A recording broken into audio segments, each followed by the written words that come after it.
بسم اللہ الرحمن الرحیم۔ سب سے پہلے سب مل کر درود شریف پڑھ لیں۔ اللہم صلی علی محمد وعلی آل محمد کما صلیت علی ابراہیم وعلی آل ابراہیم انک حمید مجید۔ اللہم بارک علی محمد وعلی آل محمد کما بارکت علی ابراہیم وعلی آل ابراہیم انک حمید مجید۔ آج ہم حسن بصری رحمہ اللہ کا واقعہ بیان کریں گے۔ واقعہ شروع کرنے سے پہلے آپ سے گزارش ہے، ویڈیو اچھی لگی اس کو لائک کریں، چینل کو سبسکرائب کریں۔ اسی طرح ایک مرتبہ حسن بصری رحمہ اللہ کی مجلس میں ایک شخص نے خشک سالی کی شکایت کی۔ انہوں نے کہا کہ اللہ تعالیٰ سے استغفار کرو۔ دوسرے شخص نے تنگ دستی کی شکایت کی۔ تیسرے نے کہا میرے ہاں اولاد نہیں ہوتی۔ چوتھے نے کہا پیداوار کم ہوتی ہے۔ اسی طرح سب نے شکایت کی تو حضرت حسن بصری نے سب کو ایک ہی علاج بتایا، جاؤ اللہ سے معافی مانگو، استغفار کرو۔ لوگوں نے کہا یہ کیا معاملہ ہے، آپ سب کو مختلف شکایتوں کا ایک ہی علاج بتا رہے ہیں؟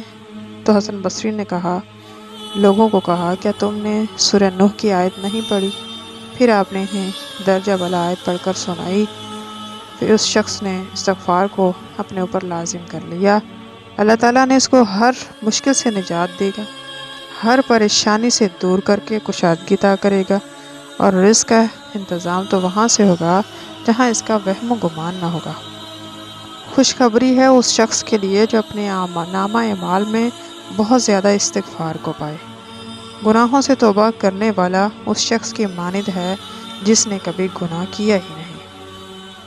ہر انسان خطا کار ہے، اچھے خطا کار خطا ہو جانے کے بعد ندامت سے سچی توبہ کرنے والا سب سے بہترین ہے۔ اگر ہمیں اپنے رب کو منانا ہے، روٹھے ہوئے رب کو راضی کرنا ہے، تو اللہ ہمارے انتظار میں ہے، ہمیں صرف اسی کی طرف پلٹنے کی دیر ہے، اس کی بارگاہ میں رجوع کرنے کی دیر ہے، اسی کے راستے پر چلنے کی دیر ہے۔ وہ ہستی کو غفور الرحیم ہے، مغفرت کرنے کے منتظر ہیں۔ کائنات کی فضاؤں سے ہر وقت صدائیں آتی ہیں کہ ہے کوئی مجھ سے معافی مانگنے والا، میں اس کو معاف کروں، ہے کوئی میری طرف آنے والا، میں اس کا اپنا قرب رحمت عنایت کروں۔ نہ صرف بلکہ میرا بندہ میری طرف پلٹ آئے، نہ صرف گناہ معاف کروں گا بلکہ دنیا میں بھی تمہیں عزت نامور کی زندگی عطا کروں گا، مال و دولت سے نواز دوں گا، باغات نہریں تمہارے لیے بہا دوں گا، بلکہ نیک اور صالح بیٹے بھی عطا کروں گا جن کو دیکھنے سے تمہارا دل باغ و بہار ہو جائے گا۔ تم صرف ایک شرط پوری کرو، توبہ کرو، استغفار کرو۔ یہ ہے قرآن کی دعوت۔ اگر میری بات سمجھ میں آتی ہے تو آج سے ہی ہم سب مل کر استغفار کرتے ہیں اور مل کر اپنے رب سے معافی مانگنے کا عہد کرتے ہیں، اس کی طرف پلٹنے کا عزم کرتے ہیں، ہمیشہ کے لیے شیطان کی یاری، نفس کی وفاداری، گناہوں سے دستبرداری کر کے ہم یہاں سے اٹھیں گے۔